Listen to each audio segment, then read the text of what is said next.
प्रधानमन्त्री प्रचण्डको विरोध गरेकोमा प्रहरीले मुख थुन्दै पक्राउ गरेका युवा विरुद्ध अभद्र व्यवहारको मुद्दा दर्ता। मंगलबार युवाहरूको मुख थुनी बोल्न नदिएको बारे सरकारसँग राष्ट्रिय सभाका सांसद डाक्टर विमला राई पौडेलले मागिन् जवाब। हेर्दा हेर्दै मान्छेको मुख थुन्नुपर्ने कस्ता दिन आए भन्दै प्रचण्डलाई राप्रपा अध्यक्ष राजेन्द्र लिङदेनको प्रश्न।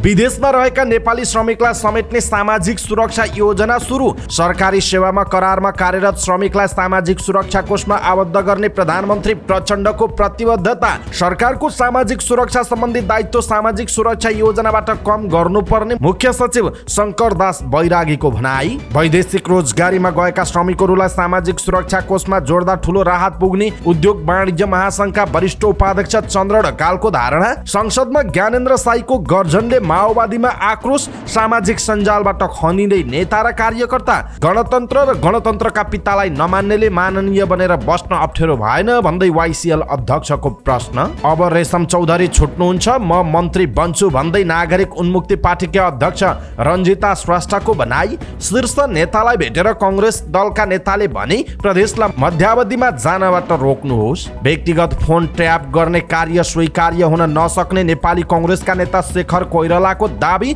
पूर्व राजा ज्ञानेन्द्र शाह र राप्रपाका शीर्ष नेताहरू बीच भेटवार्ता के भयो कुराकानी, यसको बारेमा पुरै जानकारी आजको समाचारमा हेर्नुहोस्। त्रिभुवन विश्वविद्यालयको व्यतिथि सुधारमा सरकार गम्भीर नभएको राष्ट्रिय सभाका सांसद खिमलाल देवकोटाको आरोप। उपनिर्वाचनका लागि आजबाट दल दर्ताको प्रक्रिया सुरु। 6 कम्युनिस्ट पार्टी निकट किसानले रासायनिक मलको समस्या समाधानको माग राख्दै माइती घरमा गरे प्रदर्शन। अयोग्य लडाकुलाई राहत दिन गृह मन्त्रालयले सुरु गर्यो प्रक्रिया। जथाभावी सिम कार्ड वितरण गर्नाले अनाहकमा भयो हैरानी। गम्भीर अपराधमा जोडिँदै असम्बन्धित व्यक्ति। एसईई परीक्षाको तयारी पूरा। दृष्टिहीन विद्यार्थीले आफू अध्ययनरत विद्यालयबाट नै परीक्षा दिन पाउने। दैलेखमा ग्यास सिलिन्डर बोकेको ट्रक दुर्घटना, 3 जनाको ज्यान गयो। स्याङ्जाको पेट्रोल पम्पलाई 8.5 लाख रुपैयाँ जरिवाना, 1900 लिटर पेट्रोल नष्ट गरियो। 100 तिब्बतीयनलाई नेपाली नागरिकता बनाउने गिरोह पक्राउ। एउटै व्यक्तिका 5 नक्कली सन्तान। सगरमाथा हाइड्रो पावरको आइपिओ खुल्यो। युगाण्डाले बनायो समलिङ्गीलाई अपराधी मान्दै जेल हाल्ने कानुन। र ओडिआई वरियतामा नेपाल 1 स्थान उक्लियो। दर्शक महानुभाव नमस्कार। समाचारपाटी.com को न्यूज बुलेटिनमा यहाँलाई हार्दिक स्वागत छ। म प्रहलाद चन्द्र घिमिरे सदाको जय आज पनि हामी उपस्थित भएका छौँ आजका महत्त्वपूर्ण समाचार, ब्रेकिङ न्यूज अपडेट लगायत तपाईँलाई काम लाग्ने हेर्नै पर्ने महत्त्वपूर्ण समाचारहरू लिएर हामीलाई अन्तिमसम्म हेर्नुहोला। हाम्रो मेहनतका लागि यो भिडियोमा एउटा लाइक अवश्य गर्नुहोला। दर्शक महानुभाव पलपलको न्यूज अपडेटका लागि हाम्रो च्यानललाई तपाईँले अहिलेसम्म सब्स्क्राइब गर्नुभएको छैन भने कृपया सब्स्क्राइब गर्नुहोस् अनि नजिकै आउने बेल आइकनलाई क्लिक गर्नुहोला। दैनिक रूपमा हेर्नुहुन्छ भने रेगुलर भनेर लेख्नुहोला। आज पहिलोचोटि हेर्दै हुनुहुन्छ भने फर्स्ट टाइम भनेर लेखिदिनु होला। दर्शक महानुभाव देशभित्र हुनुहुन्छ भने आफू रहेको गाउँ ठाउँ सहर जिल्लाको नाम लेख्नु होला। विदेशमा हुनुहुन्छ भने कुन देशबाट हेरिरहनु भएको छ त्यो कुरा तलको कमेन्ट बक्समा कमेन्ट गर्नु होला। समाचारपाटी.com को न्यूज बुलेटिन दैनिक रूपमा हेर्नका लागि युट्युबमा गएर सर्च बटनमा समाचार पार्टी भनेर सर्च गर्नु होला र यहाँहरूले दैनिक रूपमा समाचार हेर्न सक्नुहुनेछ। आउनुहोस् दर्शक महानुभाव आजका महत्त्वपूर्ण समाचार सुरु गरौँ। प्रधानमन्त्रीको विरोध गरेकोमा प्रहरीले मुख थुन्दै पक्राउ गरेका युवा विरुद्ध अभद्र व्यवहारको मुद्दा दर्ता भएको प्रसङ्गबाट। प्रधानमन्त्री विरुद्ध नाराबाजी गरेको आरोपमा मंगलबार बानेश्वरबाट पक्राउ परेका 3 जना विरुद्ध अभद्र व्यवहारमा मुद्दा चलाउने तयारी गरिएको छ। महानगरीय प्रहरी वृत्त नयाँ बानेश्वरले उनीहरूलाई म्याद थपका लागि जिल्ला प्रशासन कार्यालय लगेको छ। काठमाडौँ प्रहरी परिसर प्रवक्ता सीताराम रिजालले पक्राउ परेकालाई म्याद थपका लागि जिल्ला प्रशासन कार्यालय लगिएको बताउनुभयो। प्रचण्ड सहभागी एक कार्यक्रममा मंगलबार केही युवाले नाराबाजी गर्दा प्रहरीले मुख थुनेर बल प्रयोग गर्दै पक्राउ गरेको थियो। ती युवाले आफ्ना कुरा राख्न पाउनुपर्ने भन्दै विरोध जनाएका थिए, तर प्रहरीले उनीहरूलाई समातेर मुख थुनेर गाडीमा राखेको थियो। राष्ट्रिय सभा सांसद डाक्टर विमला राई पौडेलले मंगलबार केही युवाहरूमाथि प्रहरीले बोल्न नदिएर मुख थुनेको विषयमा सरकारसँग जवाब माग्नु भएको छ। प्रधानमन्त्री दाहाल 58औं अन्तर्राष्ट्रिय जातीय भेदभाव उन्मूलन सार्वजनिक समारोहमा जाँदै गर्दा 3 जना युवाले बानेश्वरमा प्रधानमन्त्री विरुद्ध नाराबाजी गरेका थिए, जसमा प्रहरीले युवाहरूको मुख थुनेर बोल्न दिएको थिएन भने उनीहरूलाई पक्राउ गरेको थियो। सोही विषयमा सांसद पौडेलले यसबारेमा सरकारको जवाब माग गर्नु भएको हो। उहाँले युवाहरू बोल्न खोजेका बेला प्रहरीले उनीहरूको जबरजस्ती मुख थुनेको र घाँटी न्यायकी भएको देखिएको भन्दै नागरिकले बोल्न पाउने अधिकारमाथि प्रहरीले ज्यादती गर्नुको कारण खोज्नुभयो। उहाँले संविधानले स्वतन्त्रतापूर्वक विचार राख्न पाउने, बोल्न पाउने अधिकार सबै नागरिकलाई दिएको भन्दै उहाँले मुख थुन्ने प्रहरीलाई गृह मन्त्रालयले कारबाही गरेको छ कि छैन भन्दै प्रश्न समेत गर्नुभयो। मंगलबार एक कार्यक्रममा युवाहरूले प्रधानमन्त्रीसँग आफ्ना कुरा राख्न पाउनुपर्ने माग गरेका थिए। राष्ट्रिय प्रजातन्त्र पार्टीका अध्यक्ष राजेन्द्र लिङ्गदेनले जनताको मुख थुन्ने भन्दा माग पूरा गराउन सुझाव दिनुभएको छ। प्रधानमन्त्री पुष्पकमल दाहाल प्रचण्ड उपस्थित बानेश्वरको एक कार्यक्रममा आक्रोशित युवाले नाराबाजी गरेपछि प्रहरीले मुख थुनेको घटनालाई लिएर अध्यक्ष लिङ्गदेनले सुझाव दिनुभएको हो। गणतन्त्र र संघीयता आएपछि सबैले बोल्न पाएको भन्ने प्रचण्ड सहभागी कार्यक्रममा मान्छेको मुख थुन्नुपर्ने कस्तो दिन आयो भन्दै उहाँले प्रश्न गर्नुभयो। उहाँले भन्नुभयो, हामीले गणतन्त्र ल्यायौँ, संघीयता ल्यायौँ, धर्मनिरपेक्षता ल्यायौँ र त सबैले बोल्न पाएका छौँ भन्नुहुने कमरेड प्रचण्ड, हेर्नुहोस् त, हेर्दा हेर्दै मान्छेको मुख थुन्नुपर्ने कस्तो दिन आयो। प्रधानमन्त्री ज्यू चाँडोभन्दा चाँडो बैंक तथा वित्तीय संस्थाहरूको ब्याज घटाउनुहोस्, युवालाई देशभित्रै रोजगारीको अवसर सृजना गर्नुहोस् जो सम्भव छ। अन्यथा मुख थुनेर त कि बन्दुकले पनि आवाजहरू थुनिन्नन्, जो तपाईँ स्वयंलाई थाहा छ, उहाँको भनाइरहेको छ। वैदेशिक रोजगारीमा रहेका श्रमिकहरूलाई लक्षित गरी सामाजिक सुरक्षा योजना शुभारम्भ भएको छ। सामाजिक सुरक्षा कोषले काठमाडौँमा आयोजित सामाजिक सुरक्षा योजना प्रधानमन्त्री पुष्पकमल दाहालले शुभारम्भ गर्नुभयो। सुरक्षा योजना शुभारम्भसँगै वैदेशिक रोजगारीमा रहेका श्रमिकलाई समेत कोषमा आबद्ध गराएर योगदानमा आधारित सामाजिक सुरक्षाको दायरा विस्तार गर्न लागेको हो। श्रम स्वीकृति लिने बेला, श्रम स्वीकृति नवीकरण गर्ने बेला र नवीकरण गर्ने बेला नभएकाहरू पनि वैदेशिक रोजगार विभाग र सामाजिक सुरक्षा कोषको वेबसाइट मार्फत सहभागी हुन सकिन्छ। कोषका अनुसार त्यसका लागि हरेक महिना 2200 रुपियाँ बुझाउनुपर्छ। यो रकम एकमुष्ट पनि बुझाउन सकिन्छ। 7 महिनाभन्दा बढीको रकम जम्मा गरेमा 10% छुट पाइनेछ। खल्ती, ई सेवा र कनेक्ट आइपीएस मार्फत नै रकम जम्मा गर्ने व्यवस्था मिलाइएको कोषले जनाएको छ। कोषमा हालसम्म औपचारिक क्षेत्रका 3,79,566 श्रमिक आबद्ध भइसकेका छन्। कोषमा 30 अर्ब 87 करोड योगदान रकम सङ्कलन भएको छ। कोषले योगदानकर्तालाई 3 अर्ब 81 करोड रुपियाँ दाबी भुक्तानी गरेको छ। 2075 मक्सिर 11 गतेदेखि योगदानमा आधारित सामाजिक सुरक्षा योजना कार्यान्वयनमा आएको थियो। यो योजना सुरु भएसँगै वैदेशिक रोजगारीमा रहेका लाखौं नेपाली श्रमिक लाभान्वित हुने विश्वास व्यक्त गरिएको छ। यसैबीच प्रधानमन्त्री पुष्पकमल दाहाल प्रचण्डले सरकारले सरकारी सेवामा करारमा कार्यरत श्रमिकहरूलाई पनि सामाजिक सुरक्षा कोषमा आबद्ध गर्ने बताउनु भएको छ। सामाजिक सुरक्षा कोषले काठमाडौँमा आयोजना गरेको कार्यक्रमलाई सम्बोधन गर्दै उहाँले यस्तो बताउनु भएको हो। प्रधानमन्त्री दाहालले हालसम्म सरकारी सेवामा करारमा कार्यरत श्रमिकहरूलाई सामाजिक सुरक्षा कोषमा आबद्ध गर्न नसकिएकोमा धेरै दुःख लागेको बताउँदै उनीहरूलाई पनि सामाजिक सुरक्षा कोषमा आबद्ध गर्ने बताउनु भयो। प्रधानमन्त्री सामाजिक सुरक्षा कोषमा आबद्धताको संस्कार बसाल्न कानुनले निर्देशित गरेको योगदानको प्रावधानलाई कार्यान्वयनमा ल्याई सबै क्षेत्रको अपनत्व स्थापित गरिने बताउनुभयो। उहाँले कोषको लगानीलाई राज्यको भौतिक पूर्वाधार विकास, उद्यमशीलता लगायतका उत्पादनमूलक क्षेत्रमा लगानी गर्ने नीतिगत व्यवस्था गरिने बताउनु भएको छ। प्रधानमन्त्री दाहालले रोजगारीका लागि विदेशमा जाने युवालाई ठगी गर्ने, ढिलासुस्ती गर्ने काम सरकारलाई सह्य नरहेको बताउनुभयो। उहाँले रोजगारीका लागि विदेश गएका युवाहरूलाई दुःख दिने दिन गएको दावी गर्नुभएको छ। उहाँले सरकारले विदेश जानेहरूलाई तालिम दिई दक्ष बनाएर मात्र पठाउने गरी तयारी गरिरहेको उल्लेख पनि गर्नुभएको छ। नेपाल सरकारका मुख्य सचिव शंकरदास बैरागीले सामाजिक सुरक्षा सरकारको दायित्व सामाजिक सुरक्षा योजनाबाट कम गर्नुपर्ने बताउनु भएको छ। सामाजिक सुरक्षा कोषले काठमाडौँमा आयोजना गरेको सामाजिक सुरक्षा योजनाको शुभारम्भ समारोहमा बोल्दै उहाँले यस्तो बताउनु भएको हो। उहाँले सरकारको सामाजिक सुरक्षा दायित्वको लागत बढ्दै गएको बताउनु भयो।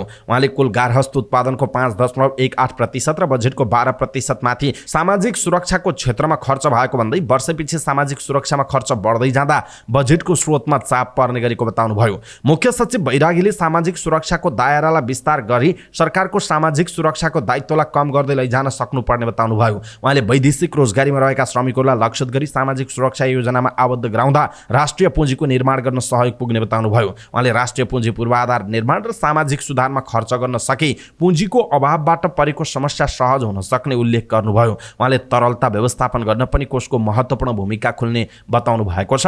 उहाँले अनौपचारिक क्षेत्रमा कार्यरत र स्वरोजगारमा आबद्ध व्यक्तिहरूको सामाजिक सुरक्षाको दायरामा समेट्न नसकिएको भन्दै वैदेशिक रोजगारीमा रहेका श्रमिकहरूलाई लक्षित गरी सामाजिक सुरक्षा योजनामा ल्याउनु राम्रो भएको बताउनु भएको छ।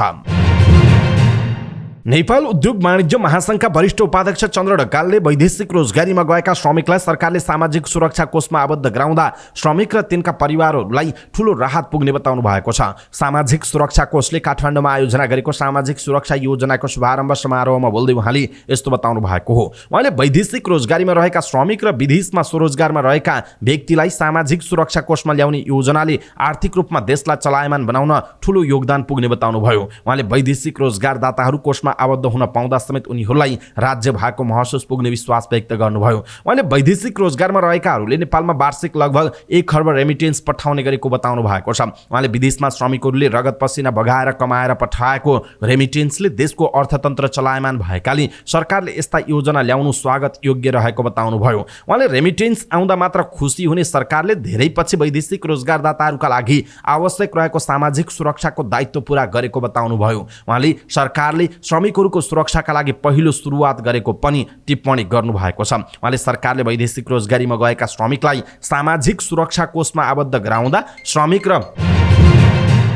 राष्ट्रिय प्रजातन्त्र पार्टीका सांसद तथा प्रवक्ता ज्ञानेन्द्र साईले 2 दिन अघि संसदमा गरेको आक्रामक भाषणले माओवादी पंक्ति तरङ्गित बनेको छ। माओवादीका युवा नेता तथा कार्यकर्ताहरूले शाह विरुद्ध सामाजिक सञ्जालमा उत्तेजित प्रतिक्रियाहरू दिइरहेका छन्। सरकारले अघि सारेको बेपत्ता पारिएका व्यक्तिको छानबिन, सत्य निरूपण तथा मेलमिलाप आयोगको तेस्रो संशोधन विधेयक 2079लाई संसदमा प्रस्तुत गर्ने प्रस्तावका विरुद्धमा साईले विरोधको सूचना दिनुभयो। त्यसपछि सभामुख देवराज घिमिरेले उहाँलाई आफ्नो विरोधको सूचनाबारे बोल्न 5 मिनटको समय दिनुभयो। संसदको रोस्टममा उभिएर साईले उक्त विधेयकको धज्जी उडाउनु भयो। देशमा न्यायको शासन कायम गर्ने कि राजकता र दण्डहीनता सृजना गर्ने भन्ने महत्त्वपूर्ण प्रश्न रहेको उहाँको भनाइ थियो। यस विधेयकका कतिपय विषयवस्तु ठिक भए पनि यसले पीडकलाई उन्मुक्ति दिने तथा पीडितलाई मिलापत्रको बहानामा अलपत्र पार्ने बाटो लिएको छ, जुन आपत्तिजनक हो। फौजदारी अपराधमा मिलापत्र गर्न मिल्दैन भन्ने विधि शास्त्रको सिद्धान्त विपरीत यस्तो विधेयक ल्याउन पाइँदैन उहाँको भनाइ रहेको छ। यसरी उहाँले हत्या हिंसा गर्दै उन्मुक्ति दिँदै जाने हो भने यस्तो अवस्था र प्रथा सृजना हुन्छ कि भोलि कुनै पनि व्यक्तिले सडकमा उभिएको व्यक्तिको हत्या गर्नेछ र त्यसलाई राजनीतिक रङ दिएर उन्मुक्ति पाउनेछ भनेर उहाँले आफ्नो आशय व्यक्त गर्नुभएको छ। यति बोलेर साई आफ्नो आसनमा फर्किनु भयो। त्यसपछि सभामुखले उहाँलाई आफ्नो विरोधको सूचना फिर्ता लिनका लागि समय दिनुभयो, तर साईले फिर्ता लिन चाहनु भएन। उहाँले आफ्नो विरोधमा अडिग रहँदै कुर्सीबाट केही कुराहरू थप्नुभयो। विधेयकलाई उद्धृत गर्दै उहाँले भन्नुभयो, प्रचलित कानुनमा जुनसुकै कुरा लेखेको भए पनि मानवाधिकारको गम्भीर उल्लङ्घनमा संलग्न व्यक्तिलाई विशेष अदालतले त्यस्तो घटना हुँदाको प्रकृति, कारण, संक्रमणकालीन न्याय सम्बन्धी सिद्धान्तलाई ध्यान दिएर कानुन बमोजिम सजाय घटाउने भनिएको छ। यस्ता फौजदारी घटनामा सजाय घटाउन पाइँदैन। संसारका कुनै पनि देशमा फौजदारी कसुरमा माफी हुँदैन, सजाय हुन्छ उहाँले भन्नुभयो। साईले यसो भनिरहँदा माओवादीका केही सांसदले विरोध जनाए। केहीले टेबल ठटाए भने केही कुर्सीबाट उठे, तर साईले आफ्नो प्रस्ताव फिर्ता लिन चाहनु भएन। साईले संसदमा गरेको भाषण टिकटक र फेसबुकमा भाइरल छ। धेरैले यसलाई समर्थन गरेका छन्, तर माओवादी पंक्ति भने साई विरुद्ध खनिएको छ। वाइसिएलका अध्यक्ष सुबोध राज शेर्पालीले संसदमा ज्ञानेन्द्र साईले छनौट गरेका शब्द र अभिव्यक्तिले द्वन्द्वलाई न्यूनीकरण नभएर थप विवादास्पद बनाउने उल्लेख गर्नुभएको छ। उहाँले भन्नुभयो, गणतन्त्र नचाहिने, गणतन्त्रका पिता नचाहिने, तर युद्ध र आन्दोलनबाट स्थापित यही संविधान अनुसार माननीय बन्न चाहिँ कुनै अप्ठ्यारो नहुने उहाँको प्रश्न छ। सीमा नाघेर बोले समयअनुसारको जवाफ मिल्ने चेतावनी शेर्पालीले दिनुभएको छ। यसैगरी माओवादी केन्द्रीय सदस्य तथा वाइसिएल इन्चार्ज रामप्रसाद सापकोटा दीपशिखाले पनि साई विरुद्ध आक्रोश पोख्नु भएको छ। सदनमा प्रधानमन्त्रीका अघि तिमी अन्ट स्टन्ट चिच्याइरहेका छौ नि, यो तिमीले भगवान मानेका राजाले दिएको अधिकार होइन, छातीमा गोली थापेर लडी ल्याएको अधिकार हो, जो तिमीले पनि उपभोग गरिरहेका छौ। तिम्रा राजाले त बोले बापत गोली ठोक्थे उहाँको भनाइ छ। हामीले लडी ल्याएको गणतन्त्रमा सबै निर्धक्क बोल्न पाउँछन्, राजनीतिमा प्रतिस्पर्धा गर्न पाउँछन्। यसका लागि रत्तिभर योगदान नभएका तिमीहरूले इमान छ भने लाज मानी मानी बोल्नुपर्छ उहाँको भनाइ रहेको छ।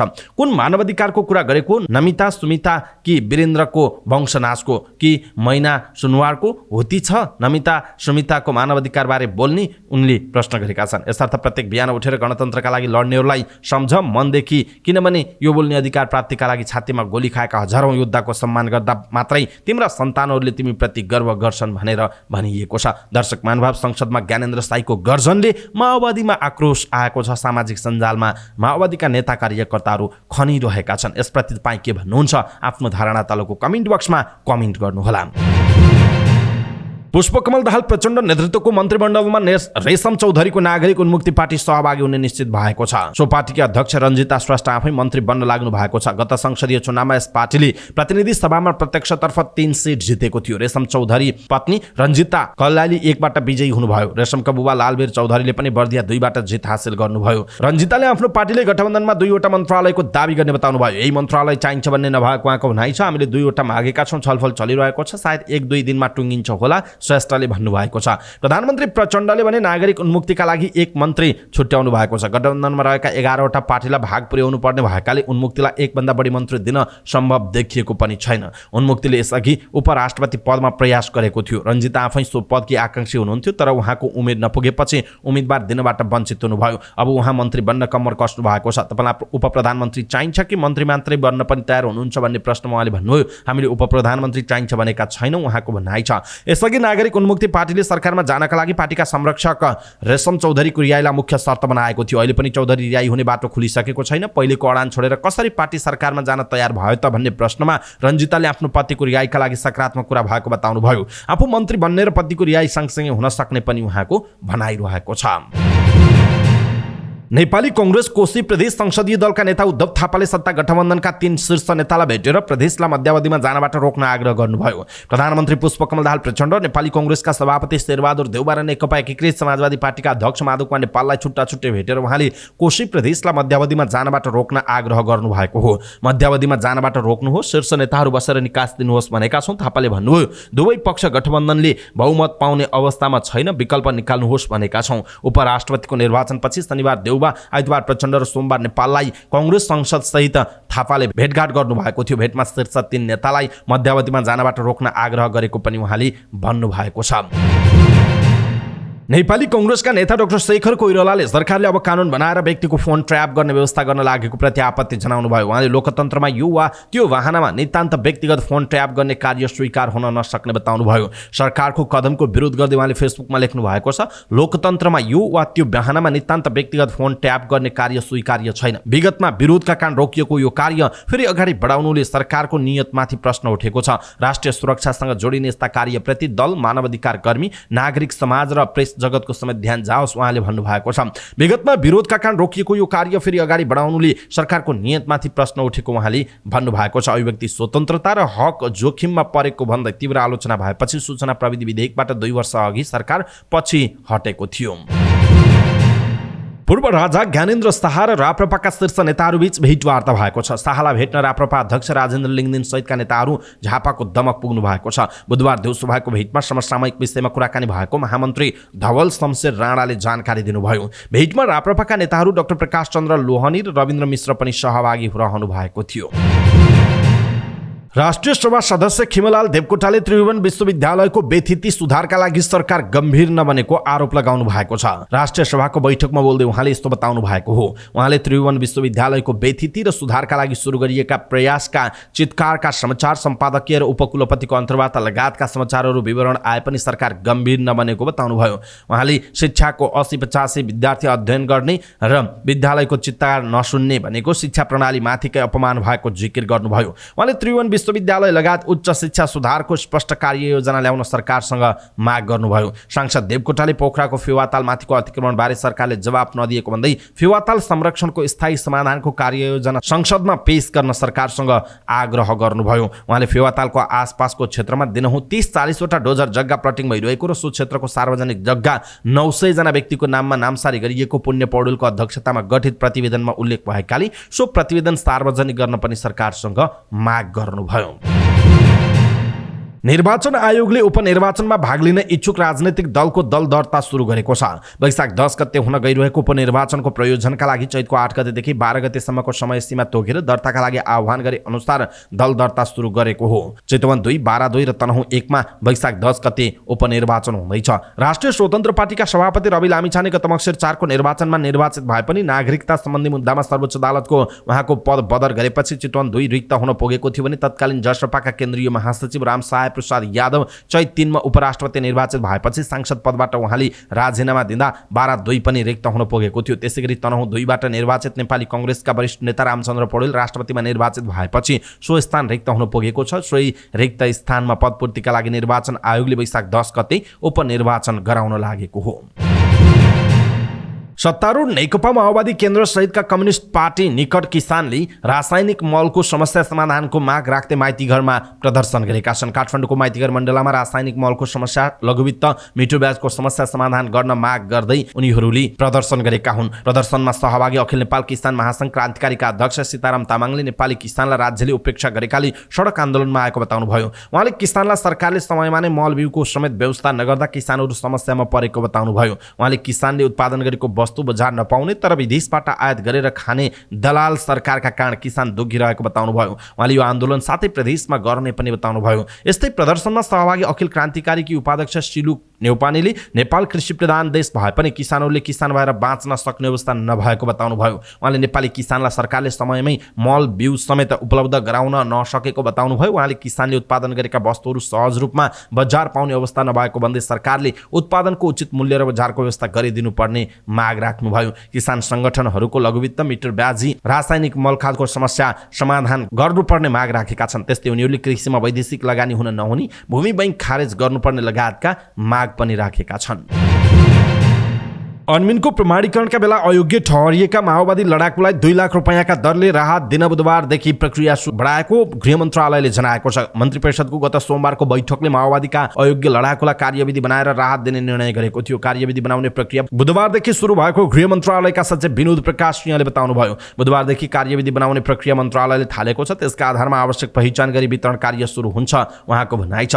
सचिव सिंहका अनुसार सकेसम्म चालु आर्थिक वर्षदेखि नै राहत वितरण गरिनेछ र वितरणको काम चरण रूपमा गरिनेछ। राहत रकम वितरणको काम जिल्ला प्रशासन कार्यालय मार्फत हुने बताइएको छ। 2063 मक्सिर 5 को विस्तृत शान्ति सम्झौतापछि माओवादी लडाकु र हतियार व्यवस्थापनका लागि संयुक्त राष्ट्र संघीय मिसन अनमिन नेपालमा आएको थियो। उसले 19,602 जना लडाकुलाई प्रमाणीकरण गरेको थियो। 4,009 जनालाई मापदण्डमा नपरेको पनि अलग गरेको थियो। अयोग्य ठहरिएका तिनै लडाकुलाई अहिले सरकारले राहत दिने निर्णय गरेको जनाइएको छ। पर्वतकी पुनम काफ्लेले असोजको 3 मा काठमाडौँ गोठाटारमा एक जनालाई गोली हानिएको समाचार मात्रै सुनेकी थिइन्। त्यसबाहेक उनलाई गोठाटार गोलीकाण्डबारे कुनै जानकारी नै थिएन। तर प्रहरीले आफूलाई फोन गरेर यसबारे सोधपुछ गरेपछि पुनम झस्सङ्ग भइन्। अनुसन्धानमा संलग्न एक अधिकृतका अनुसार काफ्लेको नाममा दर्ता भएको सिम गोठाटारमा रहेको व्यवसायी लाल मोहम्मद हत्याका आरोपी मध्ये एक मेरिना तिवारीले प्रयोग गरेको जनाइएको छ।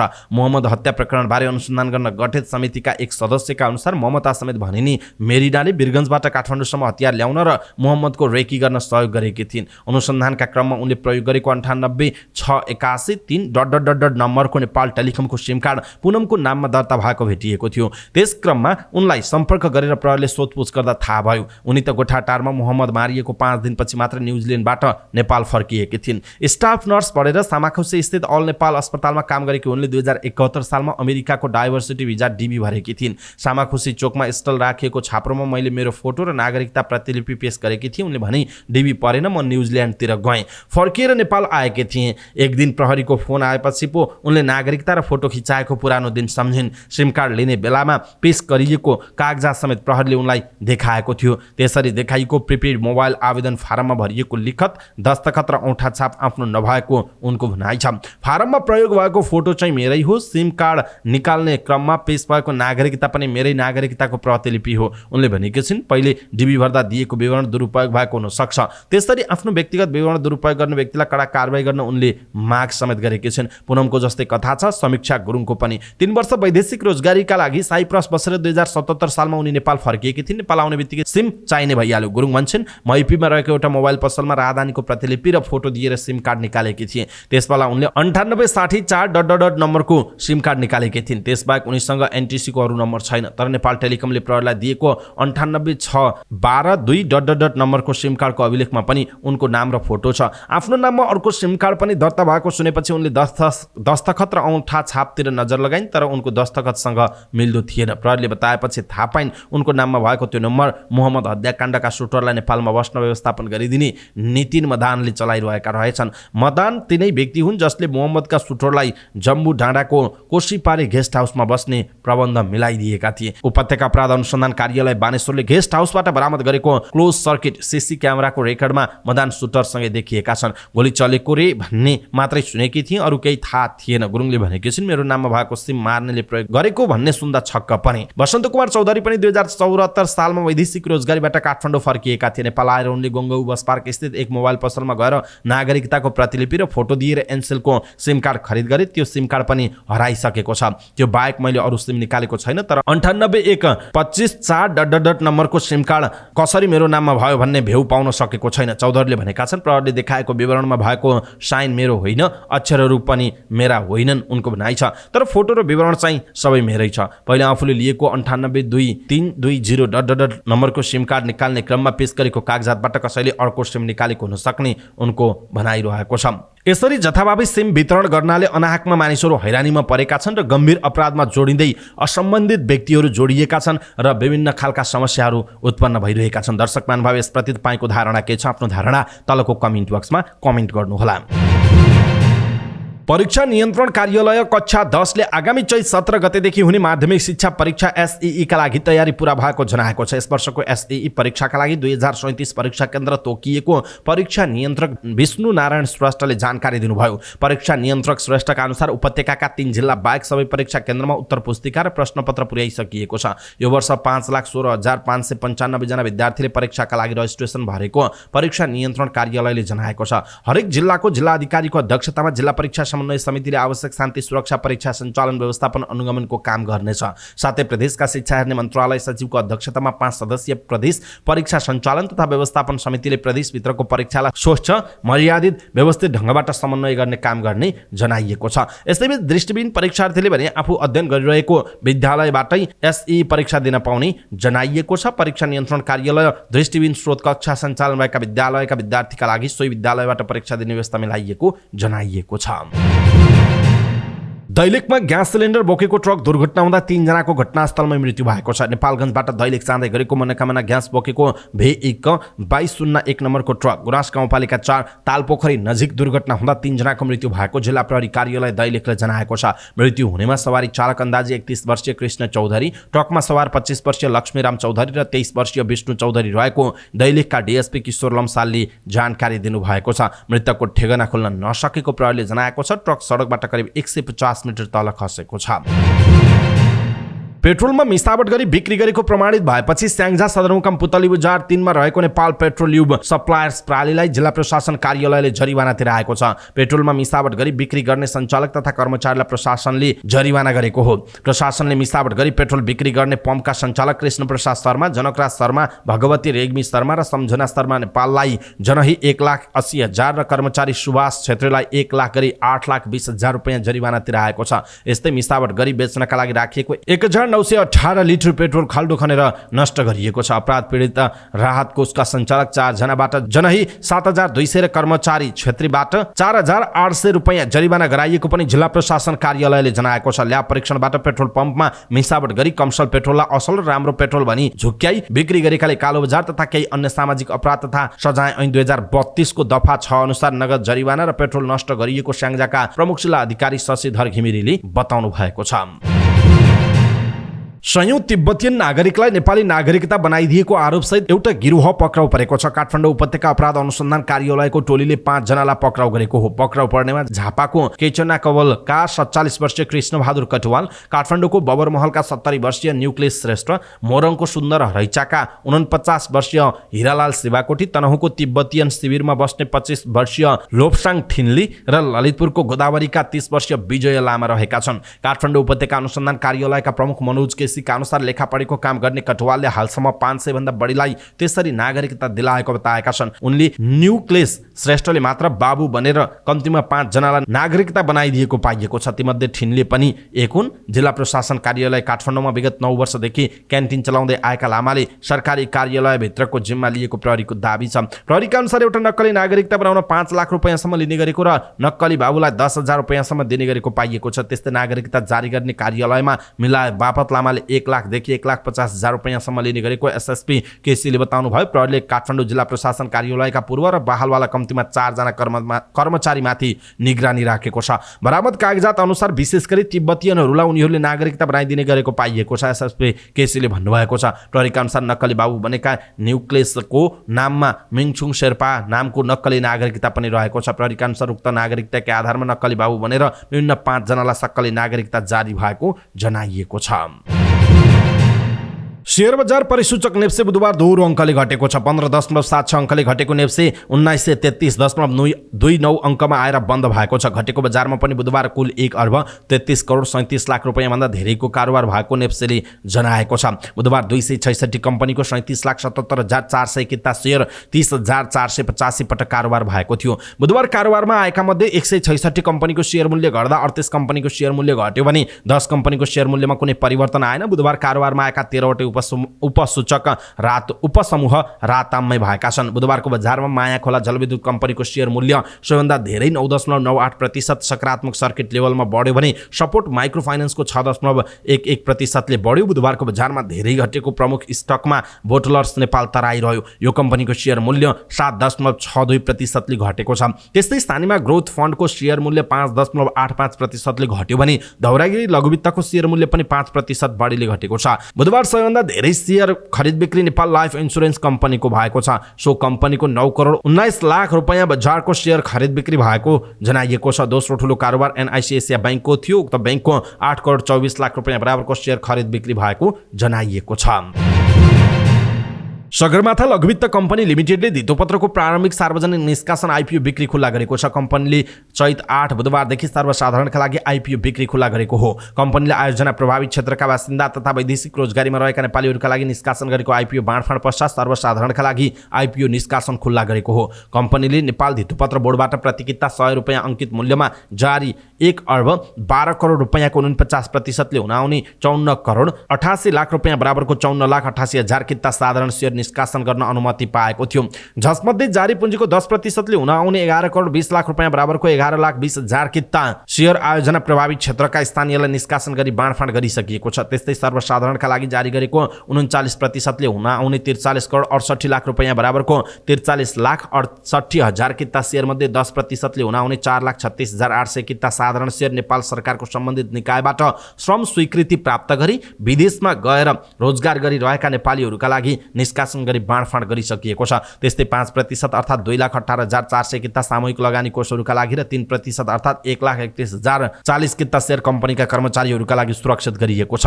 सर्वसाधारणले बाँकी रहेको 35,81,760 किता शेयरका लागि आवेदन दिन सक्ने बताइएको छ। कम्पनीको आइपिओमा छिटोमा 12 चैत र उक्त अवधिमा पनि माग अनुसार आवेदन नपरेमा भने आवेदन दिने अवधि 22 चैतसम्म थप हुने कम्पनीले जनाएको छ। अफ्रिकी देश युगाण्डाको संसदले समलिङ्गी तथा तेस्रो लिङ्गी हुनुलाई अपराध मान्दै जेल हाल्ने कानुन बनाएको छ। युगाण्डा सहितका 30 वटा अफ्रिकी देशमा समलिङ्गी सम्बन्धी गैर कानुनी छ। तर युगाण्डाले बनाएको नयाँ कानुनले लैङ्गिक पहिचानका आधारमा यौन अल्पसंख्यकहरूलाई अपराधी मानेर वर्षौंसम्म जेल हाल्न सकिनेछ। उग्र समलिङ्गीलाई त मृत्युदण्ड समेत दिने व्यवस्था यो कानुनले गरेको अन्तर्राष्ट्रिय सञ्चार माध्यमले जनाएका छन्। संसदले पारित गरेको कानुन अनुसार समलिङ्गी सम्बन्धबारे थाहा पाउनेले उजुरी गर्नुपर्नेछ। संसदले पारित गरेको कानुन हस्ताक्षरका लागि युगाण्डाका राष्ट्रपति मुसेवेनी समक्ष पठाइएको छ। उनले हस्ताक्षर गरेपछि यो कानुन लागू हुनेछ। संसदले पारित गरेको कानुनमा हस्ताक्षर नगरी त्यसलाई लागू हुनबाट रोक्ने विशेषाधिकार पनि युगाण्डाका राष्ट्रपतिलाई रहेको बुझिएको छ।